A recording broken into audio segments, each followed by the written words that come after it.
আসসালামু আলাইকুম সবাইকে। অবাধ্য প্রণয় গল্পের ৩৯ নাম্বার পার্ট। তো বেশি কথা না বলে চলুন গল্প শুরু করা যাক।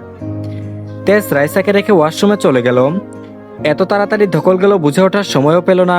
রুমে সবাই থাকলেও ওদের দুজনের মাঝে সেই মুহূর্তটা একদম আলাদা। তেজ বাইরে ড্রয়িং রুমে বসে আছে। উপস্থিত সবার চোখেই জানার আগ্রহ। মনে মনে শুধু একটাই কথা ঘুরছে, কিভাবে এসব হলো, এসব কি করে হলো। আমার মতো সামান্য পড়ে গিয়ে কারো পা ভেঙে যায় না। কি হয়েছিল আমি জানতে চাই। মাহাতাব নয়নও তাই বললেন। হ্যাঁ, পড়ে গিয়ে পা ভাঙলো কি করে? মেয়েটা তো এত চঞ্চল নয় যে দৌড়াদৌড়ি করে নামতে গিয়ে পড়ে গেছে। এসব কি করে হলো মেহেরিমা? সবার কথার উত্তর দিতে মার্জিয়া কাঁদতে কাঁদতে বলল, এসব আমার জন্য হয়েছে, সব দায় আমার। এরপর সব ঘটনা বলল, কি করে পড়ে গেল। তেজের গম্ভীর দৃষ্টি হঠাৎই লাল হয়ে উঠল, তার চোয়াল শক্ত হয়ে উঠল। মার্জিয়া কথাগুলো বলতে বলতে আরো ভেঙে পড়ল। আমি আমি জোর করে ওকে বলেছিলাম ট্রাই করতে, আমার জন্যই, সব দোষ আমার। তার কথা শেষ হতেই পুরো ঘরটা নিস্তব্ধ হয়ে গেল। তেজ এতক্ষণ একদম চুপ করে শুনছিল, কিন্তু এবার তার চোখ ধীরে ধীরে উঠল মার্জিয়ার দিকে। চোখ দুটো লাল, ভয়ঙ্করভাবে স্থির। তারপর ঠান্ডা গলায় বলল, তোর সব জুতো এখনই নিয়ে আয়। মার্জিয়া থমকে গেল। কেন ভাইয়া? তেজ বলল, আমি যা বলছি সেটা কর। এবার তার গলায় এমন একটা দৃঢ়তা, এমন একটা চাপা রাগ যেটা অমান্য করার সাহস কারণেই। মার্জিয়া আর কিছু না বলে কাঁদতে কাঁদতেই উপরে চলে গেল। কিছুক্ষণ পর দুহাত ভর্তি করে সব হাই হিল জুতো বক্স পরে নিয়ে নিচে নামলো। বিভিন্ন রঙের, বিভিন্ন ডিজাইনের সবগুলো সে এনে তেজের সামনে রাখলো। ঘরে থাকা সবাই বুঝতে পারছে কিছু একটা হতে যাচ্ছে। তেজ একবার কারো দিকে তাকালো না, সে নিচু হয়ে একটা জুতো হাতে তুলে নিল। তেজ বলল, এখানে সব আছে নাকি ঘরে আরো আছে? মার্জিয়া বলল, আর নেই ভাইয়া। তেজ মায়ের দিকে তাকিয়ে বলল, এই বাড়িতে আর কারো এরকম উঁচু জুতা আছে? মেহেরিমা নয়ন বুঝতে পারলেন তাকে উদ্দেশ্য করে উক্ত কথা ছুড়ে দিয়েছে, তাই সে বলল, আমার এরকম উঁচু জুতা নেই। তেজ একটা জুতো খুলে নিয়ে হিলটা আঙ্গুল দিয়ে চেপে ধরলো। তারপর হঠাৎ করে সেটাকে মেঝেতে ছুঁড়ে মারলো। সাথে সাথে সবাই কেঁপে উঠলো। তারপর দাঁড়িয়ে গম্ভীর গলায় বলল, এই জিনিসটা আমার চোখের সামনে আর কখনো আসবে না। কেউ কিছু বলার আগে সে কাজের লোককে ডাকলো, এসব বাইরে নিয়ে যাও। কাজের লোক নীলিমা বেগম একটু দ্বিধায় পড়ে গেল। স্যার। তেজ এবার সরাসরি তাকালো, তারপর বলল, কেরোসিনের বোতল নিয়ে এসো। নীলিমা বেগম কেরোসিনের বোতল এনে দিলেন, কারণ তেজের রাগের সামনে দাঁড়িয়ে নিজের বিপদ ডাকতে চান না। বোতল হাতে নিয়ে তেল ছিটিয়ে দিল ফ্লোরে পড়ে থাকা সমস্ত জুতার উপরে। তারপর বলল, তেজ এসব কি করছো তুমি? বাবার কথায় তেজ জবাব দিল না। পকেট থেকে লাইটার বের করে ছুড়ে দিল জুতোর উপর। তৎক্ষণাৎ দাউ দাউ করে জ্বলে উঠল সমস্ত জুতো। মেহেরিমা নয়ন আস্তে করে বললেন, তেজ এটা কি করলেন? সব জুতো পুড়িয়ে দিলে।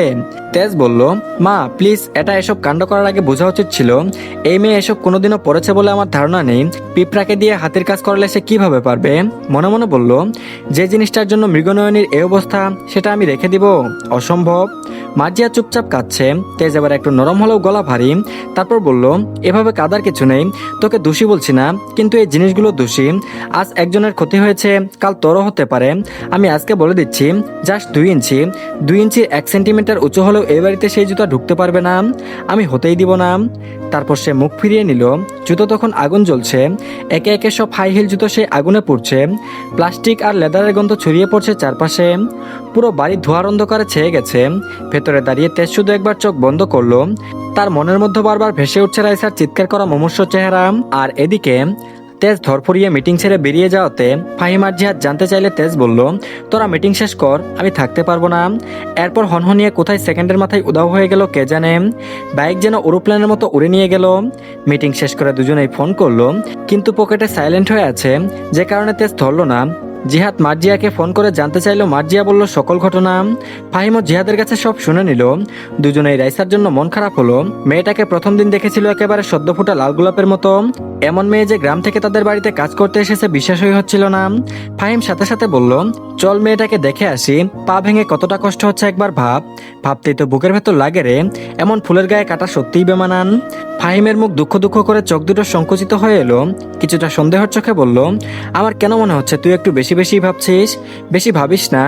এমন এক দেখায় এক ঝটকা খেয়ে তবদা লেগে আছিস এখনো। ভাই তুই তো দেখি তার দিকে এখন। প্লিজ চুপ করবি। আমি শুধু মানবতার খাতিরে কথাটা বলেছি, এভাবে বলার কি আছে। আর তেজ যেহেতু আমাদের বন্ধু, সেহেতু ওর পরিবারের মানুষ আমাদেরও আপন। কারো কিছু হলে আমাদের অবশ্যই দেখতে যাওয়া একটা নৈতিক দায়িত্বের মধ্যে পড়ে।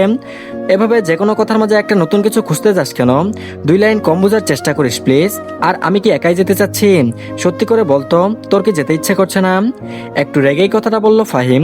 জিহাদ 2 হাত এক করে সামনে ধরে বলল, ভুল হয়েছে ভাই, মাফ করে দে। আর এমন হবে না। তেজের তেজ সবার গায়ে দেখছি সংক্রামক রোগের মতো ছড়িয়ে পড়ছে। তোরে তো রাগ কবে থেকে হলো? আমি জাস্ট এমনি বলেছি, এত রেগে যাওয়ার কিছু হয়নি। যাই হোক, চল দেখে আসি মেয়েটাকে এখন কি অবস্থা। ঠিক একই কথা যখন সানজিদাও শুনলো তখন তবদা খেয়ে গেল। ছোট থেকে আগলে রেখে বড় করা ছোট্ট বোনের যখন এরকম সংবাদ শুনতে পারে তখন ভেতরে কি পরিস্থিতি তৈরি হয় সেটা তো একমাত্র সেই বোনই জানতে পারবে। শোনা মাত্রই সানজিদা আসতে নেবে, কিন্তু ইমরানের মা তাকে একা ছাড়লেন না, ইমরানকেও সাথে পাঠালেন। দেখতে দেখতে সন্ধ্যা হয়ে এলো। সারাদিন যা ধকল গেল নওয়ান বাড়ির উপর দিয়ে, তাতে সবাই প্রায় নাজেহাল অবস্থায়। কাজের মেয়ে এসেছে অনেক আগেই, সেই কাটাকাটির কাজ আর ঝাড়ামোছার কাজ করে। রাইসার পাশে মার্জিয়া বসে আছে। রাইসার সেই ঘুমের রেশ কাটলো কিছুক্ষণ আগেই। ঘরের ভেতরটা ঠিক নিস্তব্ধ, শুধু মাঝে মধ্যে রাইসার চাপা কষ্টের নিঃশ্বাস শোনা যাচ্ছে। পা ব্যথায় ফুলে উঠছে, মুখটা ফ্যাকাশে, চোখ বন্ধ করলে আবার ওই ব্যথায় কুকড়ে যাচ্ছে। তবে আগের থেকে তুলনামূলক ব্যথা কম। মার্জিয়া একদৃষ্টিতে তাকিয়ে আছে রাইসার দিকে, নিজের অজান্তেই বুকের ভেতরটা মুচুর দিয়ে উঠছে। এতটুকু মেয়ে, এমন কষ্ট। ঠিক তখনই দরজা দিয়ে প্রবেশ করলেন মেহেরিমা নোয়ান ও নীলিমা বেগম। নীলিমা বেগমের হাতে খাবারের ট্রে, তারপর বললেন, এখনো কি বেশি ব্যথা করছে মা? মেহেরিমার গলার চিন্তার ছাপ স্পষ্ট। মার্জিয়া দীর্ঘশ্বাস ফেললো মায়ের কথায়। রাইসা মাথা ঝাঁকালো সামান্য, তারপর বলল, আগের থেকে কম। মেহেরিমা নোয়ান বলল, ঠিক আছে, তুমি আগে খাবার খেয়ে নাও, তারপর বাকি কথা হবে। বলেই খাবারের বাটি নীলুফার হাত থেকে নিয়ে রাইসার সামনে ধরে খাটে গিয়ে বসলেন। চামচ দিয়ে খাবার খাওয়াতে লাগলেন। রাইসা সামান্য খাবার খাওয়ার পর আর খেতে পারলো না। পানির গ্লাস মুখে ধরে খাওয়ালেন তিনি। তখন দরজায় উপস্থিত হলো চেনা পরিচিত এক মুখ। রাইসার কষ্টের মাঝেও যেন মুখে এক টুকরো হাসি ফুটলো। তারপর বলল, আপু তুমি? সানজিদা এগিয়ে এসে খাটের উপর বসে ছোট্ট বোনকে আদর করলো। কপালে আলতো করে চুমু খেয়ে বলল, তোর খুব কষ্ট হচ্ছে তাই না? রাইসার চোখে তখন জল টলমল করছে, ঠোঁট কাঁপছে। তারপর বলল, না আপু, তুমি কষ্ট পেও না, আমি ঠিক হয়ে যাব, তুমি এভাবে কেঁদো না। কথাটা শেষ করতে না করতে চোখের কোনা বেয়ে 2 ফোঁটা জল গড়িয়ে পড়ল। সানজিদার বুকটা মোচড় দিয়ে উঠল। শক্ত করে রাইসার হাতটা ধরে বলল, কিছু হবে না তোর, আমি চলে এসেছি না, সব ঠিক হয়ে যাবে ইনশাল্লাহ, আর তোর কোনো কষ্ট না হোক। ইমরান একটু দূরে দাঁড়িয়ে সব দেখছিল। এমন দৃশ্য দেখে তারও মনটা ভারী হয়ে উঠল। পাশে দাঁড়িয়ে ফাহিম, জিহাদও। সবারই খুব খারাপ লাগলো বিষয়টা। ইমরান ফাহিম আর জিহাদকে চেনে, সেই সূত্রে তাদের সাথে কথোপকথন চালালো। পরে এগিয়ে এসে মেহেরিমা নয়নের দিকে তাকিয়ে বলল, ডাক্তার কি বলেছে ফুপি? মেহেরিমা নয়ন দীর্ঘশ্বাস ফেলে বললেন, হাড় ভেঙে গেছে, মারাত্মক চোট পেয়েছে, 1 মাসের বেশি সময় বিশ্রাম থাকতে হবে, তাহলে সম্পূর্ণভাবে হাঁটাচলা করতে পারবে। এই কথাটা শুনে সানজিদা একটু স্বস্তির নিঃশ্বাস ফেলল। রাইসা, ফাহিম, জিহাদ আর ইমরানকে দেখে অস্বস্তিতে পড়ল, কিন্তু নিজের ভেতরে ভেতর শ্বাস ছাড়ল ধীরগতিতে। জিহাদ বলল, আমার যতদূর মনে হচ্ছে এই একদিনেই তো এমন রোগীকে ডিসচার্জ করবে না। আপনারা রাইসাকে বাড়িতে নিয়ে আসলেন কেন? হাসপাতালে থাকলে তাড়াতাড়ি সুস্থ হয়ে যেত। মেহেরিমা নয়ন গম্ভীর হতাশার নিঃশ্বাস ফেলে বললেন, আর বলো না বাবা, আমরা তো আনতে চাইনি, কিন্তু তেজ হাসপাতালে রাখতে নারাজ। জানোই তো ওর বিরুদ্ধে কোনো কাজ করা যায় না, ওই ডিসচার্জ করিয়ে আনলো। সবাই অবাক হলো। ফাহিম বলল, সব জায়গায় এমন তেজ দেখিয়ে লাভ কি? হাসপাতালে থাকলে কত উপকার হতো, বাড়িতে থাকলে কি তেমন ট্রিটমেন্ট পাবে? এমন না করলেও তো পারতো। মেয়েটার সাথে কি শত্রুতা ওর সেই দিনও কেমন বিহেভ করলো? This is none of your business. কথাটা দরজা দিয়ে প্রবেশ করতে করতে তেজ নিজেই বলল। ফাহিম চমকে উঠল। তেজ ছিল না বলে সাহস করে কথাগুলো বলেছিল, কিন্তু এখন তো জম সামনে দাঁড়িয়ে অসময়ে সঠিক কথা বলে ফেলেছে, তাই চুপ করে মুখে তালা লাগালো। কিন্তু ইমরান বলল, দেখ তেজ, তুই এভাবে বলতে পারিস না, তুই বাচ্চা নয়। আশা করি তুই বুঝবি হাসপাতাল আর বাড়িতে একই রকম সেবা পাওয়া যায় না, সুতরাং তুই একটু বাড়াবাড়ি করছিস বলে মনে হচ্ছে না? এক রুমে সবাই বস্তাবন্দি থেকে আর নিঃশ্বাস আটকে মেরে ফেলবে সবাই, আর তোমাদের কাছ থেকে আমি শিখবো কি করে ওকে তাড়াতাড়ি সুস্থ করা যায়। লিসেন, ওকে কেমন সেবা দেওয়া দরকার আশা করি আমার থেকে কেউ ভালো বুঝবে না, তাই কেউ অযথা কথা বলবি না, আমার ভালো লাগছে না, আর তোদের দেখা হলে জায়গা ফাঁকা কর। সবাই তেজের কথায় নিজেকে কেমন অস্বস্তিতে ফেললো। চারপাশের অস্বস্তিকর নীরবতাটা যেন আরো ঘন হয়ে উঠছে। কিন্তু এবার ফাহিম ভয় পেল না, ঠোঁট কামড়ে ধরে সামান্য এগিয়ে এসে বলল, তুই এত রাগ দেখাচ্ছিস কেন? আমরা কি শত্রু নাকি?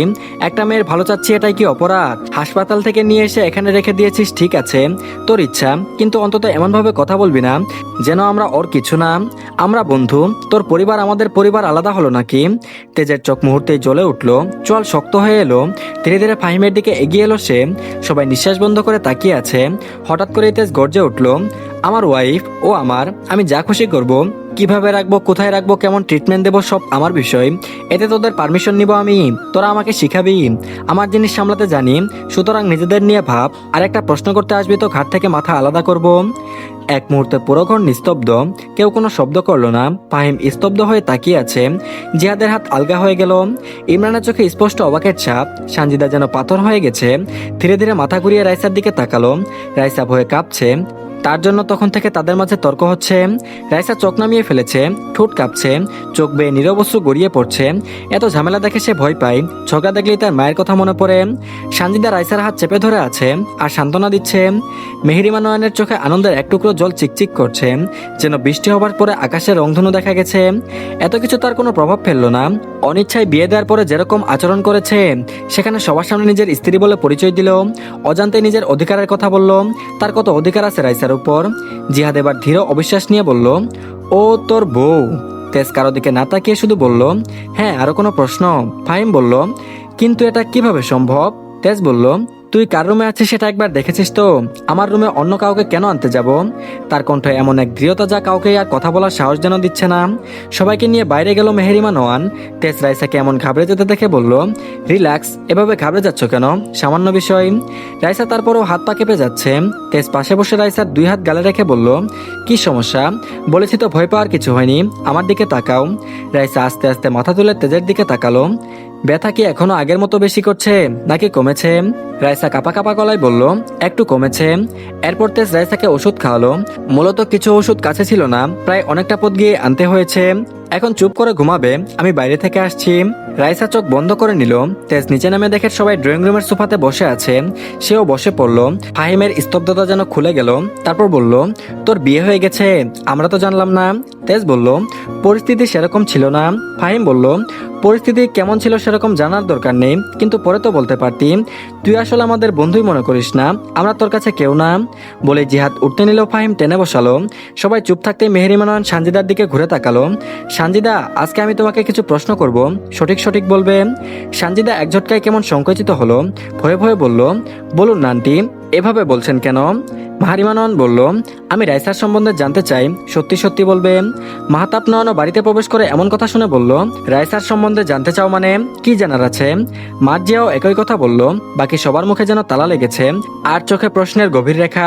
তারপর বলল, সেটা তো আমি সানজিদার মুখ থেকে শুনতে চাই, তুমি বলো। সানজিদা আমতা আমতা করে বলল, কি বিষয়ে জানতে চাচ্ছেন আন্টি?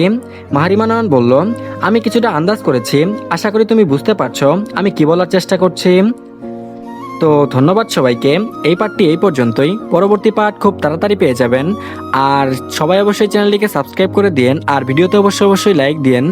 তো ভালো থাকবেন সবাই, আল্লাহ হাফেজ।